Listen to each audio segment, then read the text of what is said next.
When we return to our planet, the High Court may well sentence you to torture. He likes movies, we like movies. SeptumSin versus the world. SeptumSin versus the world. SeptumSin versus the world. SeptumSin versus the world. I'd buy that for $1. Greetings, and you're watching SeptumSin versus the world. I'm SeptumSin. Halloween is a busy day. I got 2 videos up here today. And why is the second video here? Because we're going over Silent Hill 2. I did finally beat the game. I know, it's amazing, isn't it? So, let's re-rate it. I played this game, unfortunately, as an online digital download. Only for the purpose of this project am I uploading this. Otherwise, if this is a game that's not a physical copy for me, it's no go. I did own this physically on the PlayStation 2, but I said, okay, I'll get the HD collection.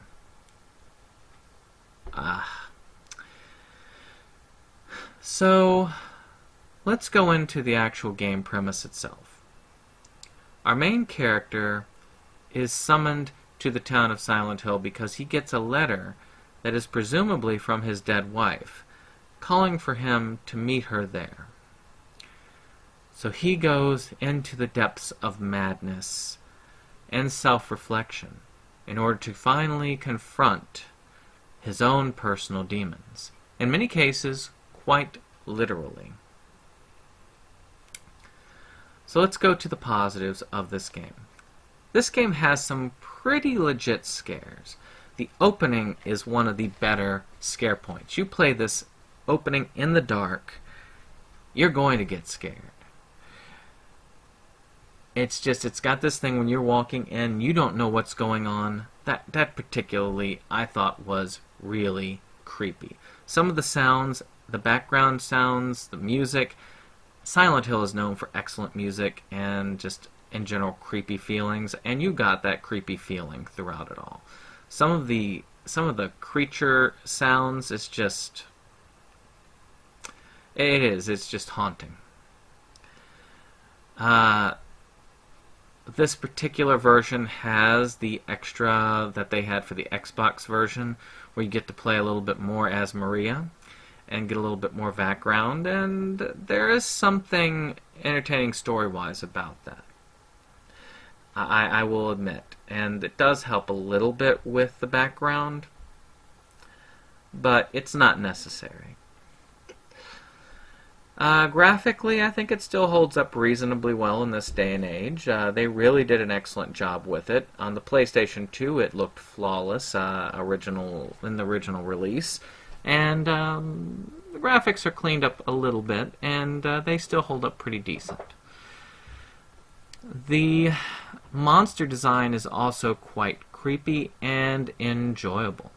And the story, though disjointed at times, it goes with the feel. It really is one of the creepier of the Silent Hill games. So let's talk the bad. Well, the control scheme just kind of sucks.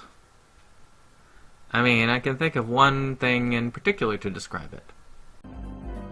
It stinks.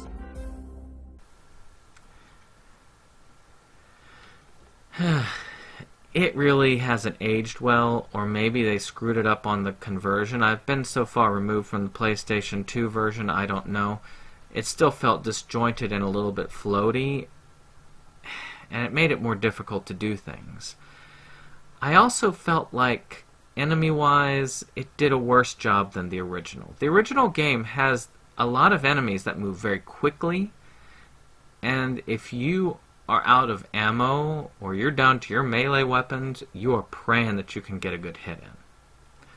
When you realize in Silent Hill 2 that most of the enemies move like molasses, you can run laps around them. If you're on an open map, you have nothing to fear. Some of the boss fights can be challenging, and when you're in close quarters with these enemies, that's where you really need to use the bullets. It's a little bit better, but overall, it's not that great. So let's talk about some other aspects. I felt like, as far as the second game, it really was more frustrating than anything else because you don't have a flashlight and you're stumbling around in the dark, especially in the apartments. And I found myself thinking to myself, when is this going to be done, more often than getting enjoyment out of this? Of course, overall, this is one of the greats of horror. If you are into survival horror games, you need to check this game out.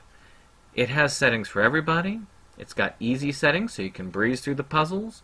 If you want to challenge yourself, you can set the puzzles to hard.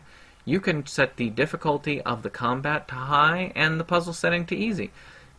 I really love the introduction of this, and in the end, it really does fit. I forgot to talk about voice acting, and that's because the voice acting is flawed at best. There's some new voices in there that you can take advantage of, but don't bother. Still no good. Though it does have its flaws, this is still one of the greats. If you can get it in, I'd say the best version would be the version that they did on Xbox, because it does have all of the bells and whistles. It's graphically up-resed a bit.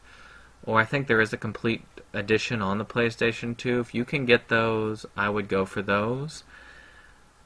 Or even the original PS2 edition over this remake. But definitely check this out. I would give Silent Hill 2 a 7 out of 10. And earlier on, I'm sure I would give it a higher score. But I'm hoping that you will check this game out. And I will see you on the next one.